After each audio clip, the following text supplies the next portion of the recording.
We're going to head straight back to Wembley, where Adi Oladipo is with Tyson Fury. Yeah, I certainly am with the main man right here at Wembley Stadium, where it all goes down April 23rd.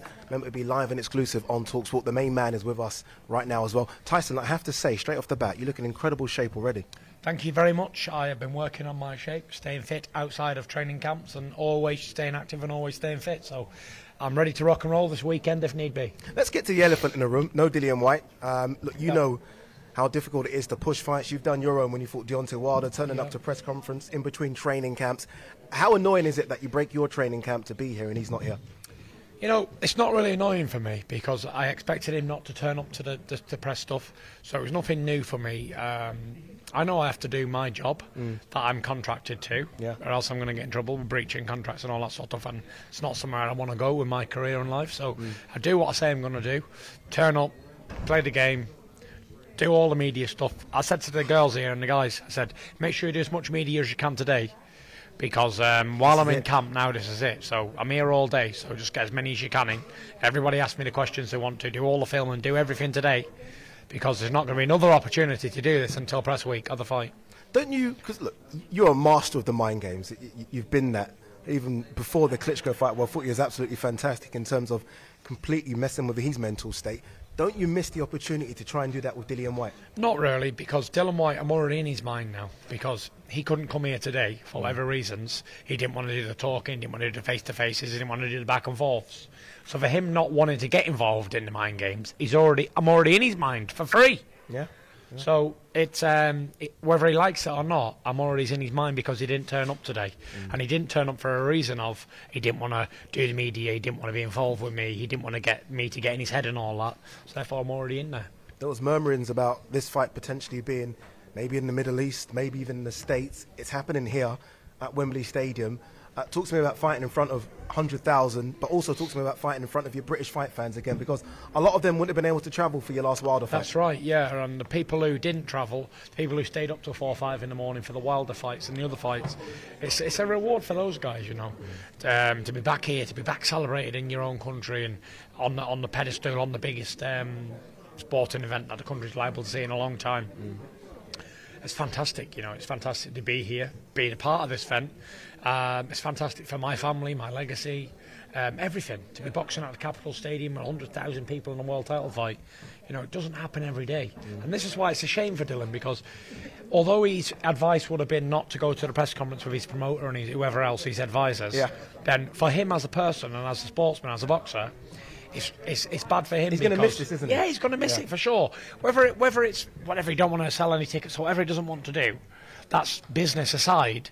Then this is a sport as well. So for him and his own legacy and belief in him, it's not very good for him. Whether he wants to admit that or not, in years to come, he will know that he probably should have turned up here today. In my eyes, look, you've always been a superstar. Even from when you were fighting for British title fights, you obviously went to Germany, beat Klitschko, didn't get the respect. Yeah. You've gone away now to America. You're more than a boxing star. You've done your stuff in WWE. Yeah. You're coming back now as a genuine superstar. How does that feel to come back? It's amazing for someone to tell me that. You know, sometimes you forget who you are when it's you. Sometimes I forget all the hard work I put in. Sometimes I forget like what I've actually achieved. And when people tell me, it makes me real happy because I've put in a lot of sacrifice and dedication over the years and a lot of hard work. And to be rewarded and people say kind words, it's fantastic. And you know, it's an absolutely amazing accomplishment to be here and be involved in this massive fight and a massive bill, and it's great to be back in England. I've been away for 4 years in America. Don't get me wrong, I've been boxing on the most exotic places ever. Las Vegas. It's not been bad. 3 fights in Vegas or more. I had 4 fights in Vegas and 1 in Staples Center in Los Angeles. So it's been amazing on the journey, but it's finally good to be back at home. And everybody wants to have that crowning moment back in their own country, back where they're from, back where they've been born. And it's fantastic that I'm getting that moment. Most people's dreams is going to America and conquering that. You've ticked that box now. As you say, you've done some of the biggest arenas there. Was there ever a dream to fight at Wembley Stadium or any big stadium in general? Yeah, a few years ago that I would have never dreamed I'd have been boxing at Wembley Stadium, and it's not Anthony Joshua. Yeah. So up until 2 years ago, like 18 months ago, we were on course for boxing, me and AJ. So it's quite surprising now to see that it's me and Dillian. It's refreshing, and I'm excited, really excited. But it's amazing what time can do.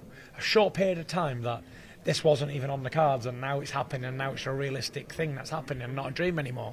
So the tides have turned, and somebody else gets to have their moment in the sun as well, Dillian, because he's of all the things that we do in boxing and all the hate him and this, that and the other and whatever You understand his frustration, don't you? Yeah. Okay. As a boxer, and as a boxer, and as a man, and as a father, and as a partner, I can understand he needs his shot and world title, and he deserves it. He's been mandatory for however how long. He's fought all good opponents to get there, and he deserves his shot, and he's getting it. And I said it in the press conference earlier, he's getting this amazing payday, like 8 times more than I got when I fought Vladimir. So it's not like he's getting peanuts, 100 grand for the fight. He's getting millions of dollars for the fight, so he deserves it, and fair play to him. I'm very, very happy for him. Final question. You mentioned AJ there. I have to mention him only because you did. Yeah, that's fine. Is there still hope, excitement that maybe could happen? Some people are looking at this as almost 2 semi-finals. You versus White, him to face Usyk, when obviously Usyk comes through the situation. I really would have loved to fight with Anthony Joshua, and I really hope that he can beat Alexander Usyk. I really do. People will say, "Oh no, you don't really mean that," but I really do mean it, because that would be an amazing showdown back at Wembley, or wherever it might be. Between two British wherever that champions. happens on planet Earth, I'm going to be there. Fantastic. Wherever it happens. Well, he's got to win this fight, because if he loses again, then that fight's gone.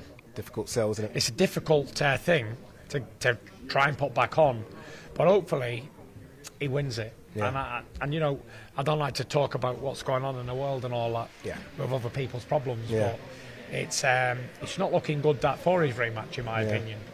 Obviously, no one could have anticipated what's going on at the moment. And even in a month ago, this wasn't even a thing. So a lot can change, and things do change. So I'm optimistic, but I'm very, very looking forward to fighting Dillian. And I'm looking forward to an even better fight than I hope it will be. I think it's going to be an absolutely great fight. Look, Tyson, they're calling you. Everyone wants a piece of Tyson Fury, understandably so. Action. Look how good he's looking, by the way. Look at that jawline. Look at that. Once you see that, he's in great shape. He's in great shape. Tyson, really appreciate you coming on. Thank you very much. Remember the fight. Cheers, Tyson. Remember, this fight is live and exclusive on talkSPORT. You heard it there, the main man, Tyson Fury. In confident spirits, isn't he? Still, though, harbouring ambitions of the Anthony Joshua fight as well. We all want to see that fight, don't we? But he's got business to take care of here, April 23rd at Wembley. And I'm telling you now, 100,000 people will be there. It will sell out immediately, this one, because everyone is looking forward to it. Anyway, guys, look, back to you guys in the studio. We just saw the herd from the Gypsy King. How are you going to top that? It's going to be difficult, isn't it? It certainly will be. He was on great form, Eddie. You're absolutely right. He was talking to me. He's incredibly relaxed. He looks in good shape. How often have we seen him pre-fight? Still with work to do. It's a long way off, and he's looking in great shape. You were spot on. Yeah, look, he's just very, very confident. Like, he's doing the media rounds here, and everyone's getting the same Tyson Fury. Look, I've been to Tyson Fury press conferences before, and look, a lot of these fighters don't want to do this. They understand they've got to tick this box to sell the fight, but he looks in great spirits as well. And one thing he mentioned there about Dillian Whyte, and I actually agree with him, I think Dillian Whyte's going to regret not being here and doing this. I understand Dillian Whyte's doing his training right now, and that's what he should focus on, but this is part of it all. All of this is part of it. The world's media is here. A lot of, obviously, we're here. Social media people are here as well. And he's going to regret not doing this media round, because it's part of it. It isn't just about what happens on fight night. So look, Tyson Fury's here, the main man, the lineal heavyweight champion. And like I said it to him there, you heard me. He looks in great nick. Trust me. And that's a danger for Dillian Whyte, that you've got a focused Tyson Fury already, 8 weeks out, already in shape. Brilliant, Eddie. Good to talk to you. Thanks very much for that. Yes, cheers, guys. Adi Oladipo there at Wembley with Tyson Fury. So that fight is live on talkSPORT on April the 23rd at Wembley Stadium. We're going to have over 50 hours of coverage in the build-up, including daily shows, Fight Night every Saturday night at 10 p.m, and the Fight Night podcast and YouTube shows on the talkSPORT YouTube channel. Should be an absolute corker.